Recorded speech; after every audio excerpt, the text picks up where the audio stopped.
Со слабењето на моќта на Отоманската империја се зголемувале апетитите на другите балкански држави за територијално проширување и приграбување нови ресурси.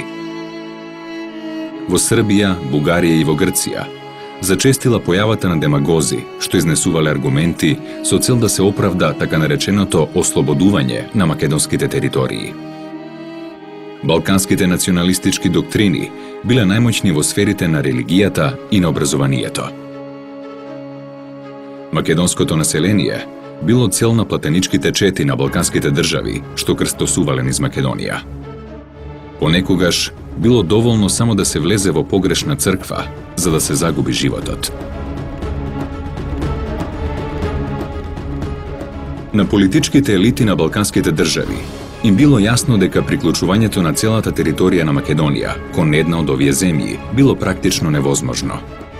Затоа се договориле да ја поделат меѓу себе. За дефинирањето на идната поделба, Србија, Бугарија и Грција организирале повеќе средби, од кои произлегле неколку договори за поделба на Македонија.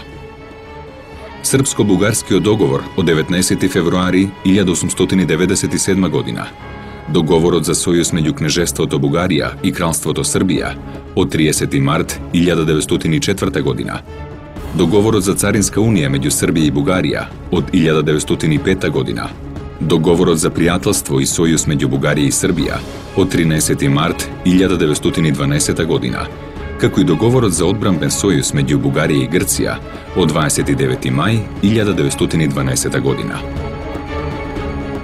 За заднината на овие договори најдобро сведочи изјавата на премиерот на Србија, Милован Милутиновиќ. Ние србите сме готови на се и ке влеземе во комбинација со Господ или со ѓаволот ако треба, за да го спречиме решавањето на македонското прашање на штета на нашите животни интереси.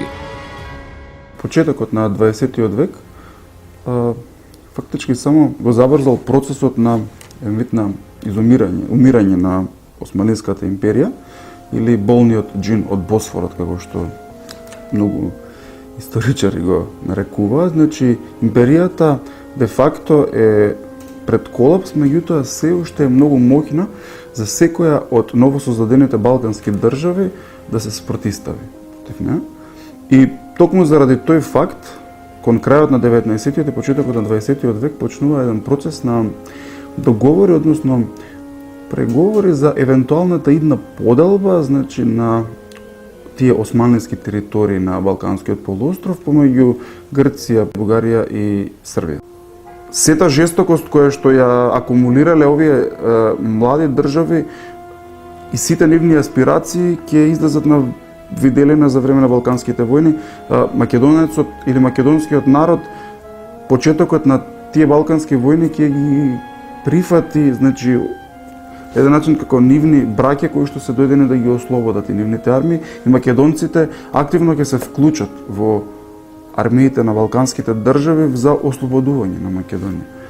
Па така да речеме во редовите на грчката армија за време на првата и втората Балканска војна земаат активно учество околу 20.000 македонци кои што се борат и потоа тие 20.000 ќе продолжат за време на Првата светска војна.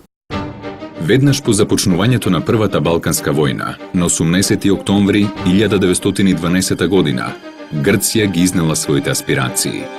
Таа ги барала градовите Битола, Лерин, Солун, Серес, Драма и Кавала.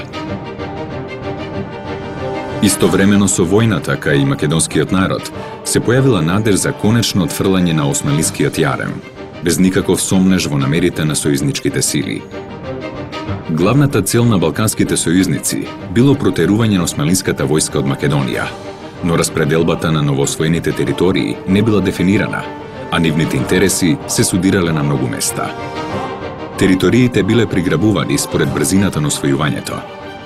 Договорите склучени пред војната го загубиле значењето, пошто настапил период на нови сближувања и сојузи.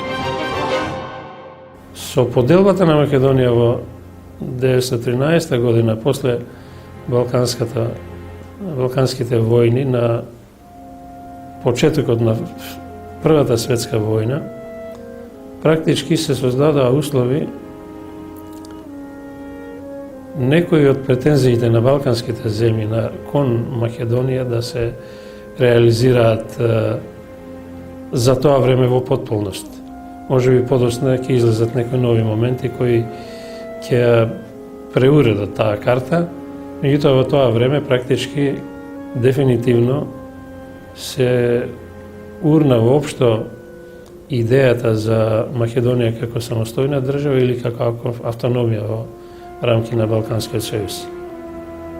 Поделбата на трите балкански монархии, Бугарија, Грција и Србија, практички му зададоа еден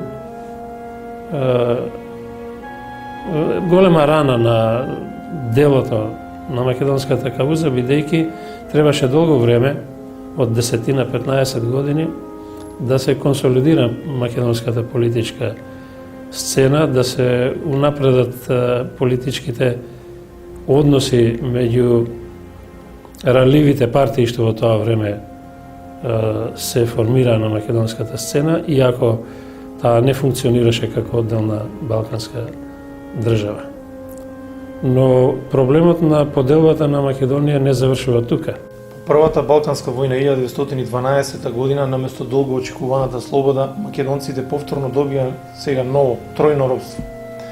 Со Лондонскиот мировен договор 1913 година била верификувана првата поделба на етногеографската карта на Македонија. Во рамките на тоа и егејскиот дел на Македонија со најголема територија влегол во рамките на грчката држава. Само источниот дел на Егејска Македонија бил под бугарска окупација, но тоа траело многу краток временски период. Веднаш започнала Втората Балканска војна, која била кратка и се водела помеѓу сојузниците, затоа во историјата е позната и како меѓусојузничка војна. Со тоа Македонија и со Букурешкиот мировен договор од 10 август 1913 година ја доживува втората поделба за многу краток временски период. Зошто е тоа значено за егејскиот дел на Македонија? Од негативна гледна точка. Започнала првата етапа на етничко чистење на егејскиот дел на Македонија. Особено настрадале населените места во источниот дел на Егејска Македонија. Драмско, Кавалско, Сереско, Кукушко. Кукуш од страна на грчката войска во Втората Балканска војна бил буквално срамнет со земјата.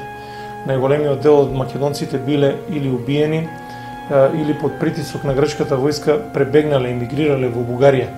Со тоа фактички започнала првата етапа од чистењето, етничкото чистење на егејскиот дел на Македонија. Но и покрај тоа, мора да се констатира дека македонците биле најдоминантен етнички елемент според сите пописни операции. Без разлика што во пописите различни етнографии ги декларирале македонците како една, односно како друга националност.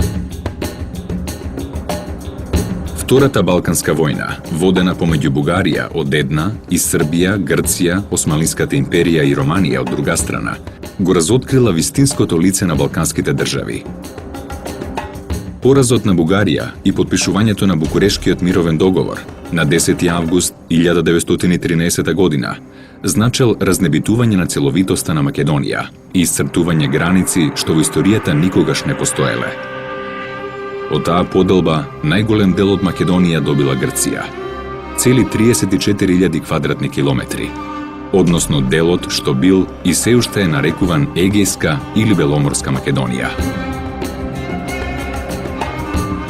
По протерувањето на османлиската администрација и војска, грчките власти со сета жестокост се нафрлиле врз македонскиот народ.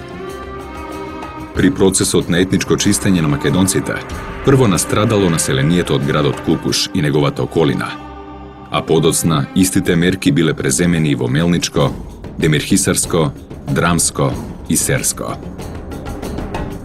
Според официјалните статистички податоци, присутни во извештајот за Балканските војни на Карнегиевата меѓународна комисија од 1914 година, грчката жет за нови територии била згасната со палежот на 16.000 куќи и прогонот на преку 100.000 луѓе од нивните огништа. Вака во извештајот на Карнегиевата комисија сведочел 18-годишниот зидар Благој Петров од Серес. На 10 јули четворица граѓани на Серес, кои ги познавав, облечени во грчки униформи, ме однесоа во затворот на училиштето. Таму имаше стотина други. Бевме тепани со кундаците на нивните пушки и на повеќето од нас ни беа врзани рацете за нешто како столбови. Еден грчки вооружен цивил влезе и рече: "Не мораме да ги убиваме овие млади момчиња, но ќе им удриме ќотек." Инсистираа да останам за да видам како го убиваат татко ми. Дури ми ветија дека веднаш ќе ме ослободат ако го убијам татко ми со сопствената рака. Околу 1 часот го видов убиен со 5 удари со кундак. Многумина други беа убиени во исто време. Новоосвоените територии на егејскиот дел на Македонија биле поделени на 3 окрузи: Солунски, Берски и Серски, со 18 општини.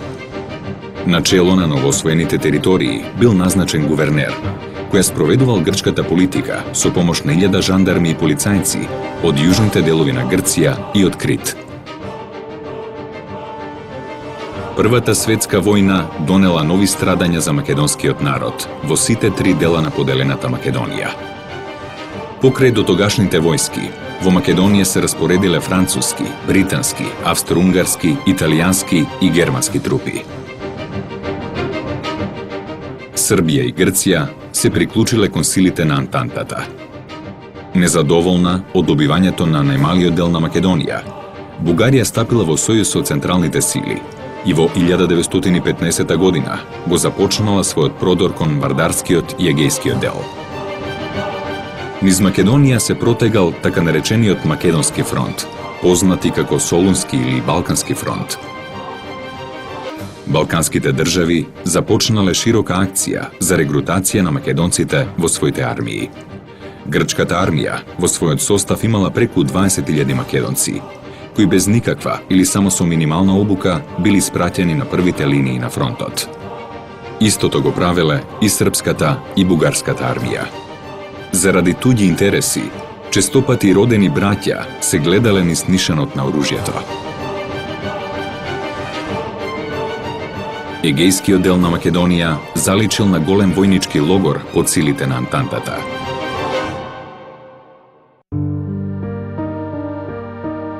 Едмонд Бушие де Бел, член на главниот штаб на француската источна армија на Балканот, вака го опишал локалното население.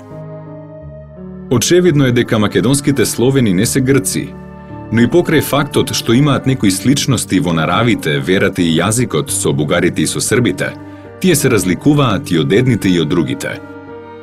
Прашајте еден селанец од Островски или Битолска околија како се чувствува, тој ќе ви одговори 9 од 10 пати македонец. Затоа словенското население од Македонија треба да биде одделено како посебна народност, чие што име би било македонски словени или скратено македонци. Некои наши кажуваат дека грците никогаш не го употребувале терминот Македонија, што не е точно. Тие уште во 1913 година кога ја окупираа Македонија, таа територија ја кладува под еден генерален директорат, се вика на Македонија. Значи имало име Македонија. Се појавува и вестник од Македонија кој излегува од Солун, тој мисли че не од 20-те години излегува.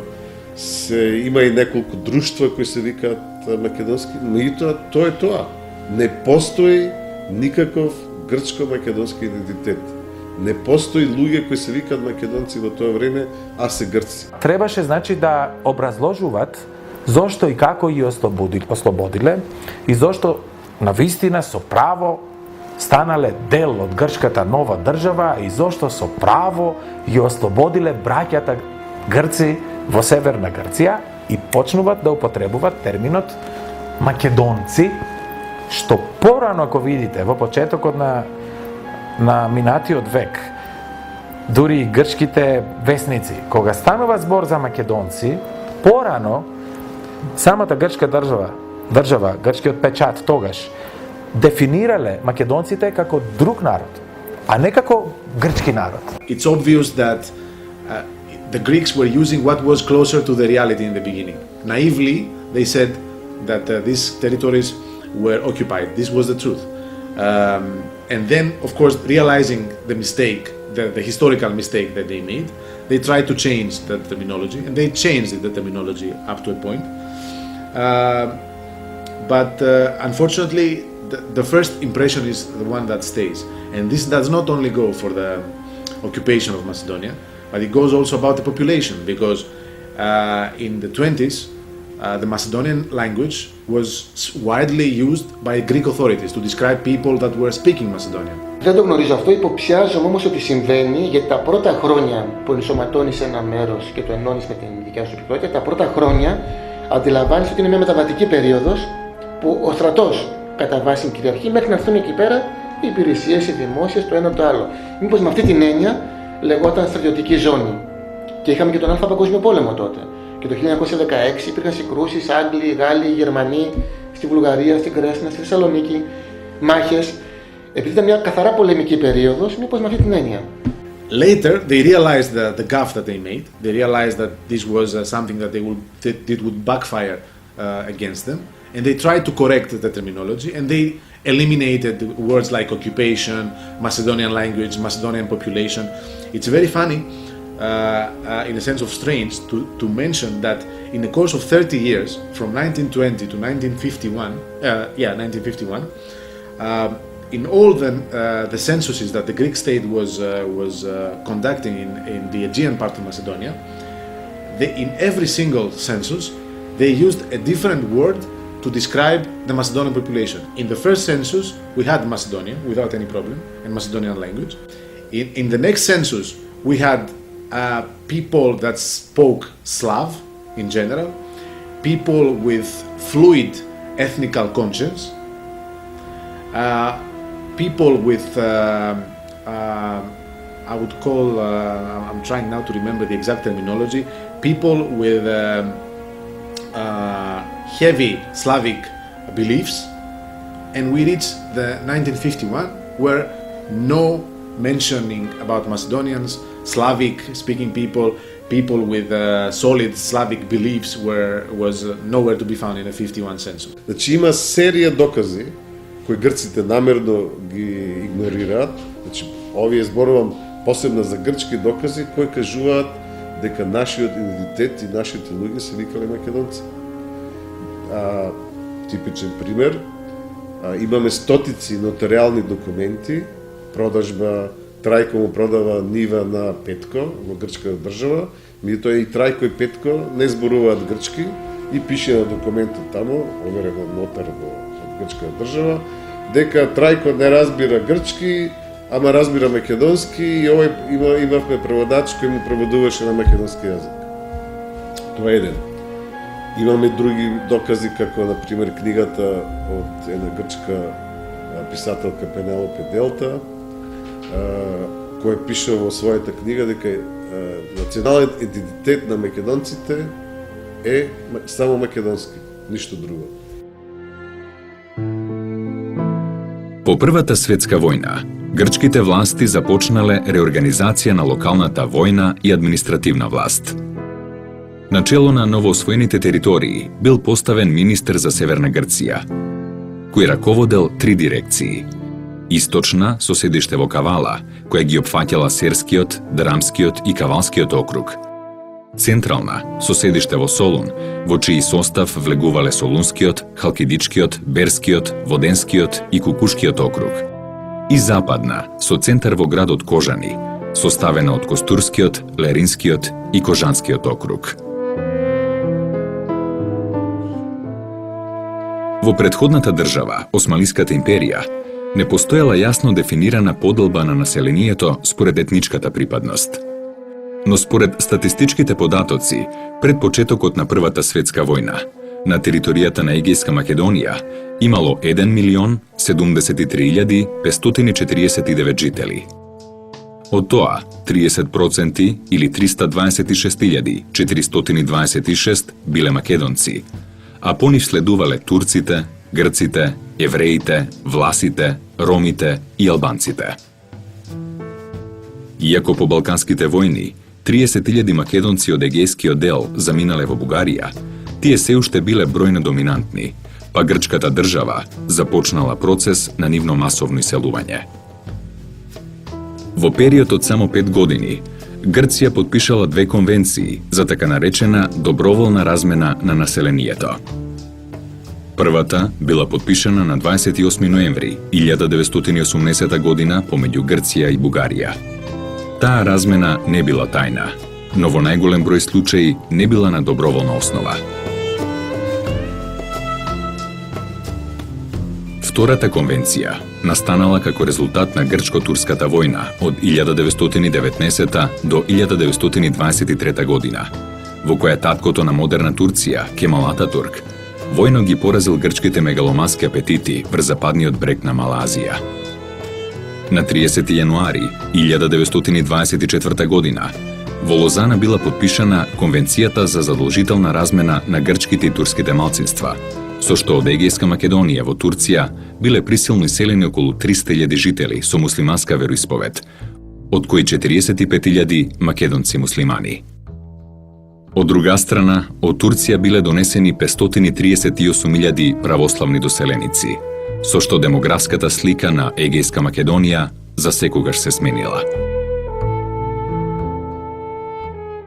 Договорот за размена на население 1923 година помеѓу Грција и Турција е секако без преседан еден од најзначајните настани во историјата на Егејскиот дел на Македонија меѓу двете светски војни.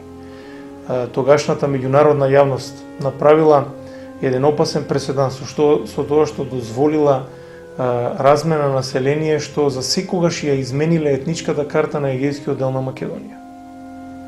Согласно одредбите на овој Лозански мировен договор, од Егејска Македонија во Турција било иселено целото муслиманско население без разлика на неговата националност.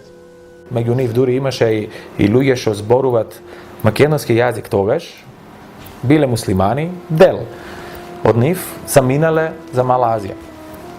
И ден денес имаме некои контакти со македонци што знаат од кај потекнуваат, значи од Северна Грција денес. Само што стигна бегалците, новододенците од Турција во Северната тогаш Грција, се соочија баш со тој проблем. Луѓето што ги најдоа таму не го знаеа грчкиот јазик и така не може и тие да се фирмират во грчкото општество, а тоа грчката власт го разбра и имаше разни реакции од тогашните општини Лерин, Костур, Кукуш и така натаму, бидејќи населението само што беше дојдено од Турција почна да го учи македонскиот јазик, бидејќи само со тој јазик може да комуницираат со останатите, да тргуваат, да живеат, да екзистираат. Грците не биле доминантен дел од населението. Луѓето што дошле во Солун како грчки службеници од доле од југот биле едноставно вчудено видени дека не е тој Солун што тие го замислувале. И во писмата до нивните семејства, до сопругите, пишувале за едно Солун, ова нема ништо грчко, тука све се евреи, ориентален град и така натаму. Дури еден од првите гувернери на Македонија, Темистоклес Софулис, подосна ќе стане премиер, во своите наредби до локалните грчки службеници во оној дел од Македонија што ќе влезе во составот на Грчкото кралство, кој што ние нели го нарекуваме Егејска Македонија, Грците Македонија или Грчка Македонија, им пишува локалното население говори на македонски дијалекти. Има многу податоци каде што се употребуваат терминот македонци, кој што се однесува не на македонци како што денес ни кажува дека се грците македонци, туку на локалното словенско население. И покрај тоа, сето тоа ќе се смени со оние настани од 1922-23 години, доаѓањето на поголем број на православно население од Турција, од Малазија во Грција. Кога ќе се додадат и бројките луѓето кои што се дојдени од другите делови во грчката држава во овој период, значи добиваме една фрапантна бројка од 650.000 нови доселеници. Тие луѓе кои што се дојдени таму се населуваат во Егејскиот дел на Македонија и им се даваат, значи, нивни нови имоти, нови куќи, значи места каде што можат да живеат и најчесто се населуваат во пограничните делови, односно према границите со Бугарија и Србија, за да се разбие таа хомогеност на македонското население. На 10 август 1920 година во францускиот град Север бил потпишан договор за регулирање на правата на малцинствата, со кој Грција пред Друштвото на народите дала гаранции за почитување на малцинските права на своето население од негрчко потекло.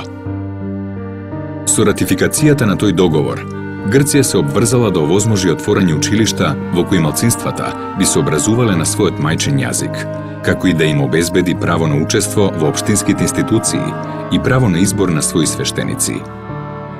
Под притисок на Советот на Друштвото на народите, на 10. мај 1925 година, Грција поднела извештај за потребните мерки во врска со правата на малцинствата. Во духот на тој извештај, грчката влада дала налог за објавување буквар за потребите на така нареченото малцинство што зборува словенски јазик. Есента 1925 година во Атина бил отпечатен абецедар, издаден на хрватска латиница на битолско-леринското наречје. По тој повод, грчкиот експерт за балкански прашања Николас Зафирис во весникот Елефтерон Вима од 19. октомври 1925 година запишал: Пред нас е букварот абецедар, наменет за употреба во училиштата што допрва ќе бидат отворени во Грчка Македонија и Западна Тракија за потребите на словеногласното население. По тој буквар ќе учат словеногласните во Грција. Букварот е отпечатен на латиница и е составен од македонско наречје. Објавувањето на абецедарот не наешло на симпатии ниту во Грција, ниту пак во Бугарија и во кралството СХС. Грчките националисти го негирале постоењето на македонците во егејскиот дел на Македонија, а Бугарија и кралството СХС реагирале во врска со јазикот на кој бил составен букварот, односно тоа што тој не бил назначен ниту како бугарски, ниту како српски, оспорувајќи ги со тоа нивните присвојувања на македонците како бугари, односно срби. Но и покрај печатењето на абецедарот, само мал дел од тиражот бил испратен во Костурската, Леринската и Воденската околија. Грчката влада никогаш ниту застанала зад неговата дистрибуција, ниту пак отворила училишта на македонски јазик. На надворешен план, Грција пред Друштвото на народите се декларирала дека ги почитува правата на малцинствата. На внатрешен план важела девизата со која се тврдело дека во Грција постојат само грци. Сите оние жители на Грција што не се согласувале со ова, биле подложени на терор, чија што крајна цел била целосна асимилација и денационализација на македонското население. Со издавањето на абецедарот во 1925 година, грчката држава и де факто и де јуре го признала постоењето на македонците во рамките на грчката држава. Тоа секако се случило под притисок на тогашната меѓународна јавност, пред се на Друштвото на народите што е пандан на денешните Обединети нации. Тој учебник бил пишуван од страна на грчкото министерство за образование, што значи не е пишуван од македонци по националност. Учебникот бил пишуван на дијалект од егејскиот дел на Македонија, на леринско-битолски дијалект со латинично писмо, бидејќи тоа било полесно да се спроведе како такво. И иако никогаш не влегол во образовниот систем, абецедарот фактички одиграл огромна улога во дистинкцијата, во потенцирањето на македонскиот етнички карактер на егејска Македонија. По селата македонски, според кажувањето на баба ми, на дедо ми, на сите роднини мои, како да кажам, не се поставувало никогаш прашањето на кој јазик ние зборуваме. Тие зборуваат, што се тие. Се поставувало прашањето кога ќе отидат нивните, например, татко ми, нивните деца кои ќе отидат во училиште и кога се враќаат децата изфрустрирани и на баба ми, татко ми и кажуваше на баба ми: ја не разбирам ништо таму, што ми зборуваат. На кој јазик зборуваат таму? Знаете, они одеа во грчко училиште и се враќаат децата уплакани, искарани од учителите, изфрустрирани тотално. И сега целото тоа надминување на тој проблем како одеше, како родителите треба да ги смируваат децата, па да им објаснуваат некои работи, како ќе му објасниш ти на 7-годишно дете. Слушај, ти треба да зборуваш да почнеш да учиш грчки јазик. Зошто? Или ти од денеска не си Ристос и Христос. Ти не се презиваш од денеска Јаовски, туку си Леонидас. Имаше и разни смешни состојби, ако може да наведам една-две, со преименување на луѓе, каде што, пример, две сестри и двете ги стави секретарот, кој што доаѓаше нели од Јужна Грција, без да знае дека се сестри, ги стави и двете Марија. И така имавме две жени со потполно исти податоци, лични податоци. И потоа трчеа мајките да ги сменат работите и знам уште еден така малце смешен инцидент, ќе ви кажам, каде што во едно леринско село ги сменија имињата на двајца браќа, од Ѓорги го направија Ѓоргиос и од Борис го направија Ѓоргиос. Без да знаат дека се браќа, па истрча мајката и вика со двајца Ѓоргиевци како ќе живеем јас дома, и тогаш Борис наместо Ѓоргос го ставија Виктор. И така личеше пак на грчко. Почнува да се заострува прашањето околу тоа, ако веќе зборуваш местно, локално, македонски. Почна некакви мерки. Подоцна почна да се менуваат имињата по некои критериуми што Грција ги наметнуваше. Почна да се менуваат имињата на топонимите. На селото, например, селото Бапчор од Бапчор, кој произлегува од некој што направил некој бач, па станало село, го крстија прво Вапсорион, Вапсори.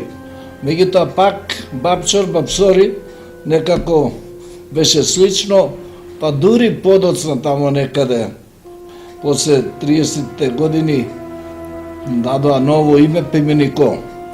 Значи, селото, името, го применува во друго име, за нас непознато, а такви промени, значи, се правеа и на поситните работи, да речеме, на одредени краеви,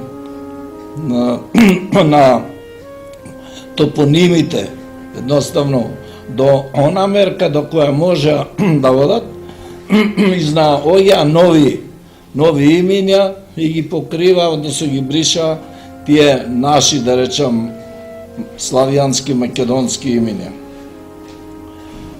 Како времето минуваше, така повеќе се влошува, состојбата се влошуваше, на животот се, значи, стануваше потежок и во тој смисол сакам да кажам дека тие проблеми, тегоби што ги доживеа нашиот народ во егејскиот дел на Македонија, со промената на топоними, на имињата, со притисокот, со јазикот, кога почнаа да се воведуваат и казнени мерки, па затварање и така натаму, значи некако представува еден период кој не може да се заборави. Ако те случнат нешто со зборување на македонски јазик, на мајчин јазик, односно, тога ги однесувале во тие некои острови таму за да му се одмазнат на тој македонскиот народ, тоа што биле му давале тоа некои рибино, масло, рецин, едно друго, солена риба бакалијаша, викаме таа најсолена, кои ги мачеле со тоа тешко за кој душата барала вода да се напие самиот човек, душата на човека. Но тоа ги измечувале многу. За жал, имале многу наши македонци кои издржувале таа мака, дури сами себе се убивале да не тргат таа трагедија. Македонскиот јазик бил моќно средство за зачувување на етнокултурниот македонски идентитет и етничка посебност, па затоа бил забранет во сите сфери на секојдневниот живот. Во елинизацијата на јазикот учествувале и војници, и чиновници, и полицајци, и учители, и свештеници, па дури и македонци и гркомани, што им служеле на грчките интереси. Употребата на мајчиниот јазик, дури во домовите на македонците, резултирала со тортури, затворски казни и обвинувања за предавства на татковината Грција. Покрај забраната на јазикот и размената на населението, цел на насилната елинизација биле и топонимите. Во 1920 година, Комисијата за топоними подготвила брошура насловена Совети за измена на имињата на општините и селата. Под медијаторство на оваа комисија биле создадени локални комисии, што требало да предложат нови, грчки имиња за македонските села и градови. Помеѓу 1919 и 1926 година биле сменети имињата на 76 населени места, а по 1926 година, со указот за преименување на градовите, селата и градчињата, биле преименувани уште 945 населени места во Егејска Македонија. Градот Лерин станал Флорина, Воден Едеса, Костур Касторија, Постол Пела, Кутлеш Вергина, селото Герман Агиос Германос, Овчарани Мелити. За сите оние што не ги користеле овие нови имиња, биле предвидени строги казни. По промената на имињата на населените места, биле сменети имињата на планините, реките и езерата, со што бројот на сменетите топоними до 1928 година се искачил до 1497. Паралелно со ова се одвивала и промената на имињата на поединците. Па така Александар станал Александрос, Павле Павлос, Богдановски Богданис, Божиновски Божинис. За мерките на елинизацијата сведочи изјавата на грчкиот пешадески поручник Камбурас за состојбата во селото Арменско од 1932 година. Поради нервозата што ме обзеде и која уште повеќе ми се зголеми кога го слушнав селскиот претседател да зборува бугарски, кој тој сака да го вика македонски, го удрив и му препорачав во иднина не само тој, туку и на своите селани да им препорачува секогаш и секаде да зборуваат грчки. Кај домороците во селата владее против грчки дух до крајност. Мразат се што е грчко и не пропуштаат да изразат таа своја омраза. Според мене, наефикасен начин на асимилација е ако незапалените, како неподобни, бидат протерани во туѓа држава. Внатрешната македонска револуционерна организација, односно незините леви и десни струи, имала обид за активности во егејскиот дел на Македонија, но во значително помал број од тие во Вардарскиот и во Пиринскиот дел. Десните струи на организацијата, под раководство на Тодор Александров и Ванчо Михајлов, покажувале интерес за организирање акции во делот на Македонија под грчка власт, но секоја акција на четниците на ВМРО резултирала со масовен терор врз недолжното население и нов бран на иселување или протерување на македонците од егејскиот дел на Македонија. Освен тоа, една од главните причини за малиот број оружени акции бил и фактот што областите со доминантно македонско население претежно биле лоцирани во западните делови на егејска Македонија. Оддалеченоста од Пиринскиот дел на Македонија, каде што организацијата била најмоćна, била главната пречка за организирање по масовен отпор. За борба против нивните чети, грчката државна власт создала вооружени одреди, кои истовремено вршеле и терор врз цивилното македонско население. Така биле создадени паравојната формација, Грчко-македонска тупаница, Националната организација на младите, организациите Павло Смелас и Челични шлемови, како и тајната национална организација со јасно дефиниран профашистички карактер. Нивната заедничка цел било уништување на секој обид за одбрана на индивидуалните и колективните права на македонците во Грција. Според статистичките податоци на едно француско списание за човекови права, само во периодот помеѓу 1919 и 1926 били извршени 104 убиства, 95 силувања, 3464 притворања, 2327 измачувања, а биле ограбени 1165 семејства. Сето ова потикнувало нов бран и селување на македонците во Бугарија, Кралството СХС, како и во Америка и Канада. Значи, во Сите тие тортури што се изведувани врз македонскиот народ, од имотни, физички, јазични, политички и така натаму, не е останато само на равнодушноста на судбината. Значи, народот е организиран. Уште во времето на спроведување на размената на населението, политичката емиграција македонската политичка емиграција во Бугарија, формирана после Илинденското восстание, дига сериозен глас против ваквите насилни методи на размена на населението и по однос на Лозанскиот и по однос на Неискиот договор.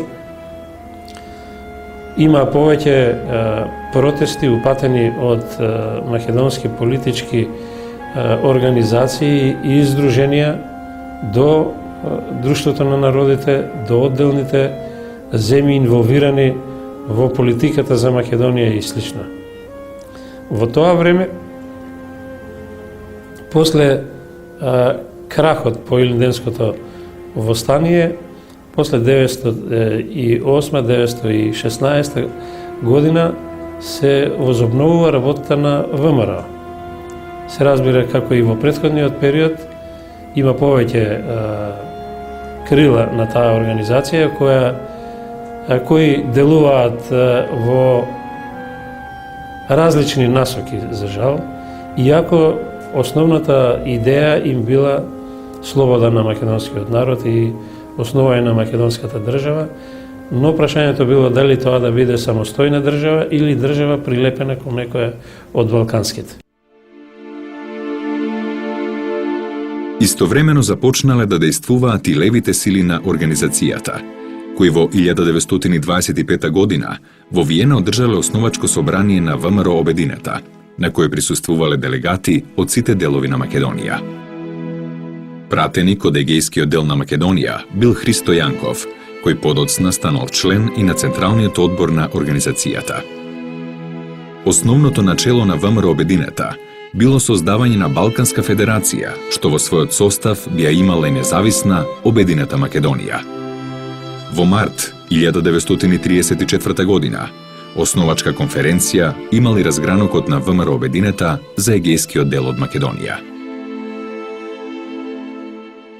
Седиштето на разгранокот било во Солун, а го раководеле Андреја Чипов, Михел Кљашев, Христо Галабов и Алеко Тенекеджиев.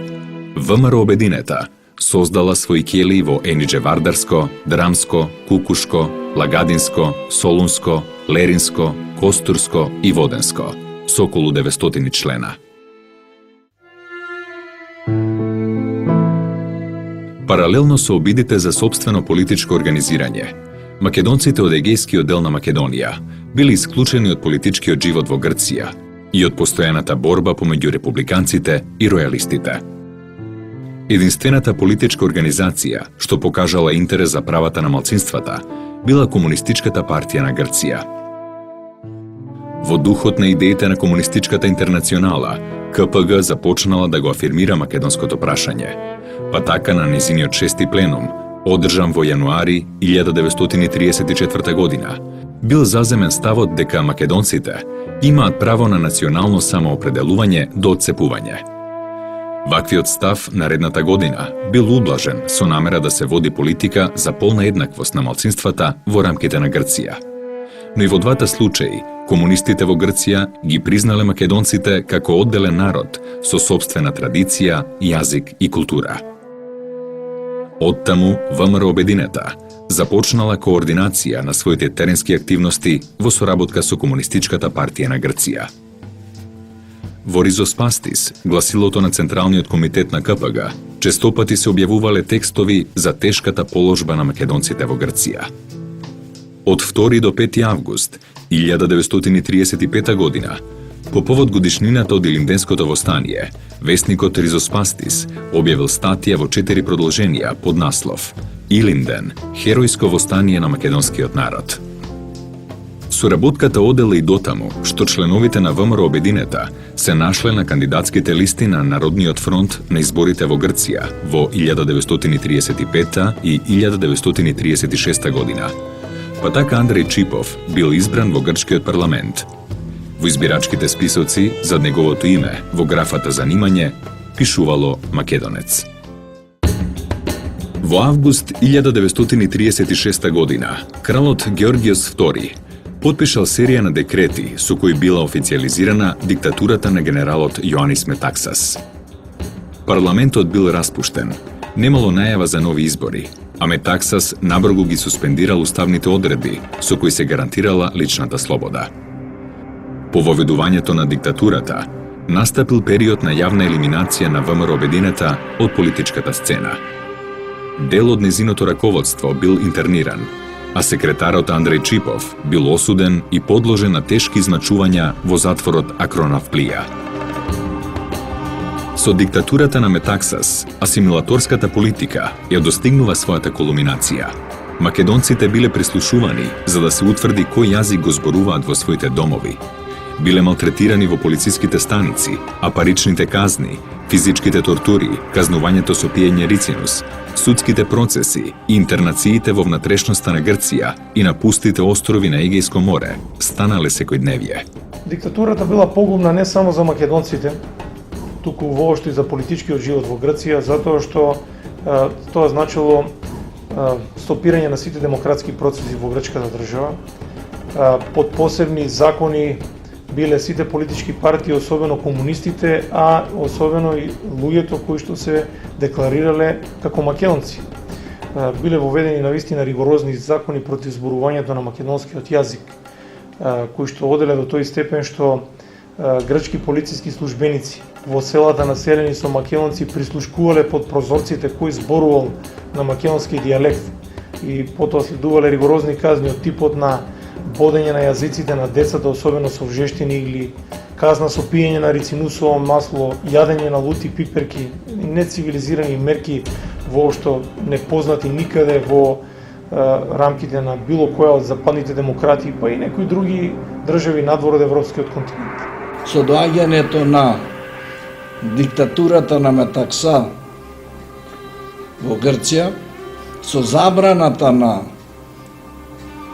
употребата на локалниот, на мајчиниот јазик, навистина еден период кој во никој случај не може да се заборави, особено со мерките што тој закон ги предвидуваше за еден употребен македонски збор, или се одеше и затвор, дури со месеци, да не речем и години, и старите луѓе, да речеме 80 годишњаци, 85 и така натаму, мораат да одат на училиште за да го учат грчкиот јазик.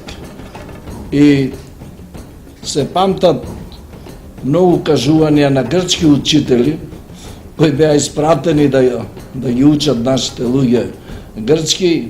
Тие самите си, како да кажам, правеа приказни од тоа и смешки, бидејќи стар човек на 80 години треба да во учиш да учи или турски јазик. Во тоа време почнав ја да учам школу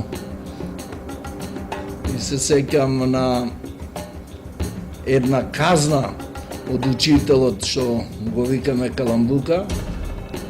Ние заврши часот и излегуваме со мојот другар, се качиме на една слива како деца и се зборуваме македонски, а поминува учителот и он заврши часот и не слушна и вика слезете озгора. Се исплашиме, се разбира, слегувајќи додека слеземе, ние он зеде една коприва од тука коренот скина и вика извадете го јазикот, извадете ги јазиците. И се сеќам со коприва јазикот ми го помине еднаш два пати, па си отиду дома потечен целиот. До таа мера беа злобни за еден збор македонски, или ке те казне овако, или со рицинуси, или со, значи, ставен на одредени мајки, да речам, дури имаше луѓе кои ги обесуваа, што се вика, оздола им пуштеа дим, им пуштеа за да ги казнат зошто зборел македонски јазик. Значи, им една сиромаштија, а од друга страна тортура. Ваквата политика Грција ќе ја продолжи се до почетокот на Втората светска војна, кога во првите борбени редови ќе ги испрати македонските регрути да го бранат кралството, што настојувало да ги избрише од етничката карта на светот и да гинат за државата, што во текот на претходните 2 децении ги терала да се чувствуваат како дојденци на својата сопствена земја. Неуспехот на таа грчка асимилаторска политика многу јасно е дефиниран во извештајот на капетанот Еванс, кој како агент на британскиот штаб за специјални операции во текот на Втората светска војна во периодот 1943-1944 година 8 месеци престојувал во западните краеви на егејскиот дел на Македонија. Тоа е карактеристично словенски регион, не грчки. Јазикот дома, како и вообичаениот јазик на нива, по селските улици и на пазар, е македонскиот, словенски јазик. Имињата на местата, така како што се дадени на мапите, се грчки, но имињата што најчесто се користат се сите словенски имиња. Грчките имиња се само еден вид декор што го ставил Метаксас. Грчкиот се смета за речиси странски јазик, а на грците се гледа со недоверба како на туѓинци, ако не и како на странци во вистинската смисла на зборот. Не е претерано да се рече дека фактот што регионот по природа е словенски, а не грчки, е толку очигледен што не треба посебно да се истакнува.